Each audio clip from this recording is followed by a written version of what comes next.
Thank you very much. It's a pleasure to be here. I wasn't really sure what I was going to talk about, and the past couple of days people asked me what I was going to talk about, and I said I really wasn't sure yet. I hadn't really come up with it, but I did think about a piece of advice that I got from one of my teachers, a rabbi at the Jewish Theological Seminary on the west side where I went to rabbinical school, and then also two stories from my own personal life. So first was the piece of advice. I wasn't sure, do I take all of the time that I was given? And so I remember asking Professor Bert Visotsky, a rabbi, how long should a sermon be? And he responded that a sermon is actually like a skirt on a beautiful woman. It should be long enough to cover the subject, but also short enough to keep people's attention. And the two stories from my personal life, the first, and I might be the only speaker during this conference to actually reference a college thesis, but when I was in college, I was sort of wrestling in two worlds. One, I wanted to be a rabbi. I was interested in Jewish texts and Torah and teaching and helping people, and I was also interested in technology. And I wrote my college thesis on the way that the internet was affecting the Jewish world and how it affected Jewish education. The second story, and I should mention that what I wrote in that college thesis, however many years ago it was, still affects me today. The internet is still changing the Jewish world. It's changing the way that we teach these Jewish texts that have been around for thousands of years. The second story was right before I went to rabbinical school in August of 1998. And I went out to lunch with my father, who had started a computer company in 1994, so about 4 years prior. And he said to me, I'm very proud that you're going to become a rabbi, but I always dreamed that you would take over the computer company. So he said to me, be a great rabbi, but just promise me one thing, that no matter how you are a rabbi, no matter how you practice, what type of rabbinate you explore, you will always be a techie rabbi. And I really held to that agreement. So no matter what type of rabbi I was, whether it was in a synagogue, I worked on a college campus, at a Hillel, at the University of Michigan, I've worked at Jewish summer camps, and I've always been blogging, and I was the one taking care of the website and Facebook and all of these great things. So I think that I've really found what I call the intersection between technology and Jewish life. Ironically enough, 2 years ago, this month, I took over that computer company. And when I did that, I made a promise to myself.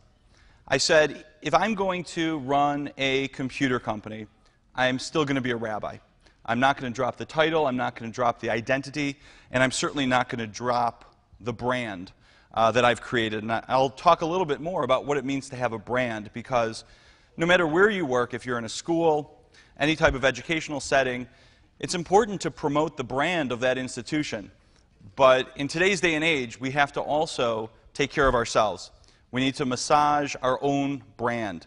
We need to create our own brand. So if you're a teacher, if you're a tech specialist in a school, you should be promoting that school, but you should also be promoting yourself. You don't know how long you're going to be in that institution, and you have a lot of the intellectual property that you should take with you and work on making sure that your brand is the best brand that it can be. So 2 years ago, this month, when I took over the computer company, I really wasn't that excited about tech support. It was an IT firm, great clients, some in the nonprofit world, some in the education sector. And what I found was that what really interested me was Web 2.0, social media marketing, connecting with people, social media. And so I started talking to nonprofits, synagogues, things that I knew as a rabbi. And I said to them, you need to get involved with social media. And they said, well, social media, it's so new, we're not really sure how to really get our heads wrapped around that idea. And I said to them, I think you're wrong. And I would say this to anyone, to any educator. Social media is not new. Social media isn't 2 years old, it's not 5 years old, social media isn't 10 years old. Social media is thousands of years old. Okay, we've always had social media. And here's the example that I give. As a rabbi gives a sermon on the high holidays, on Rosh Hashanah. A lot of people are in the audience. The next day, in the supermarket line, two women are having a conversation, and they say, how was Rosh Hashanah services at your synagogue? It was great. What did your rabbi talk about? They're doing social media because a third woman overhears this conversation, and she says, oh, I heard that too, and, thumbs up, I liked it. Or let me comment on what the rabbi said, or even let me share what the rabbi said. Those are the three main ingredients of social media. Like, comment, share.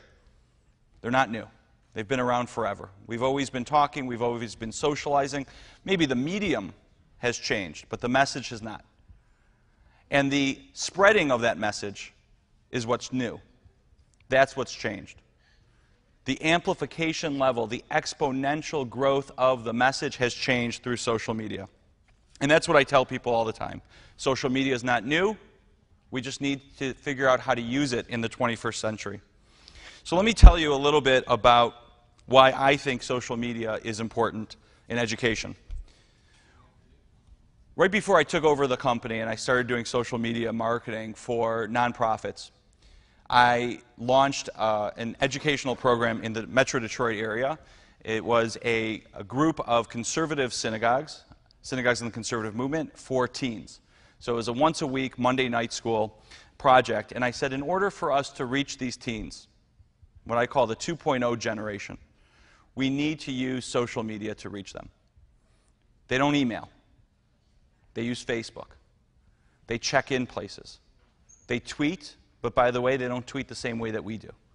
And so we needed to hone in on that. And that's one thing that I learned. And now I'm taking what I learned there at this high school program, which, by the way, was called Atid, which in Hebrew means future.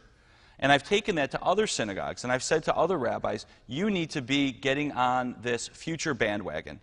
You can't be afraid anymore that it is unseemly for a rabbi to have a blog. You need to get over the notion that a rabbi shouldn't be on Facebook, that a rabbi shouldn't be tweeting. A rabbi, by the way, for those of you not well versed in what the term means, a rabbi means educator. We're all educators. We all need to reach people where they are, and today, in 2012, they're online.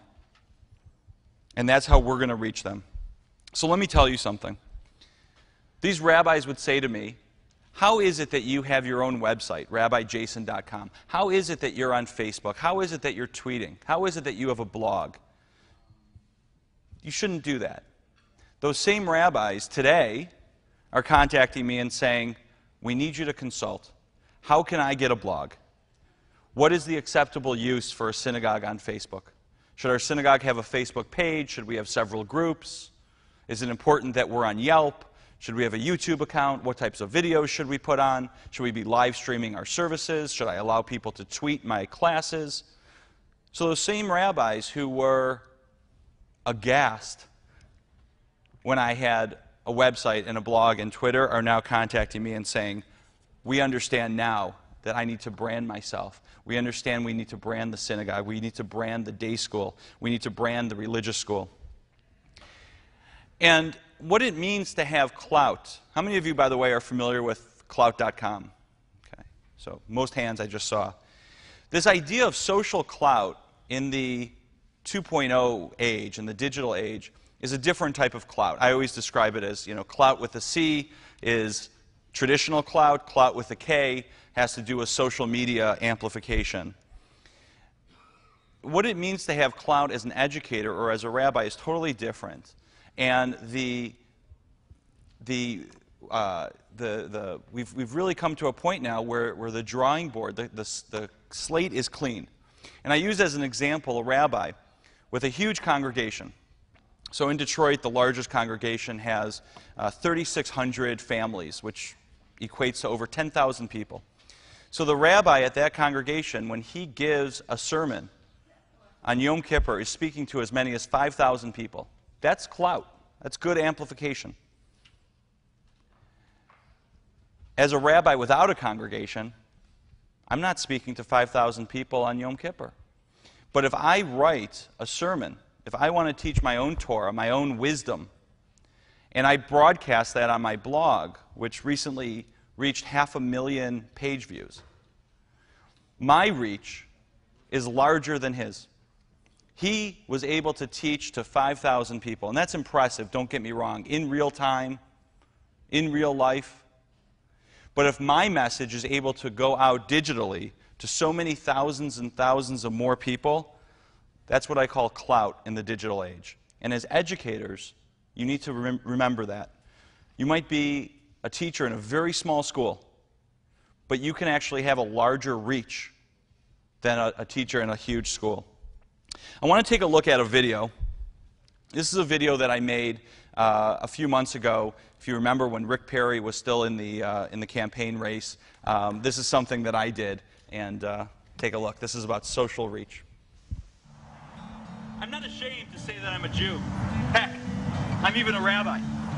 But you don't have to be in shul on every Shabbos to know that there's something wrong in our country when gays can serve openly in the military, and yet they still can't marry each other in most U.S. states. Our Jewish kids have to be in school and watch as their peers celebrate Christmas, a holiday they don't observe. And they have to sit quietly as the Christian students pray in school. That just seems uncomfortable. As president, I will fight to end this crazy talk about a war on religion. And I will fight anyone who discriminates on the basis of sexual orientation. Intelligence made our country strong, and it will make her strong again. I'm Rabbi Jason Miller, and I think it's too cold to film a video out here in Michigan during the winter. Who approved this? So, obviously it was a bit risky. Obviously it was a bit risky as a rabbi to do a video like that, a political message, there's some social implications. How'd it go? So the video is pretty soon approaching 230,000 views on YouTube, and people said to me, Here we go. a number of people wanted me to run for president, a number of people said if you were my rabbi I would have stayed in Hebrew school. And so, you know, that's what social media is today, that's our social reach, and I hope that as educators we'll all use the powers of the internet to reach as many people, to change lives, and most importantly to inspire. Thank you so much.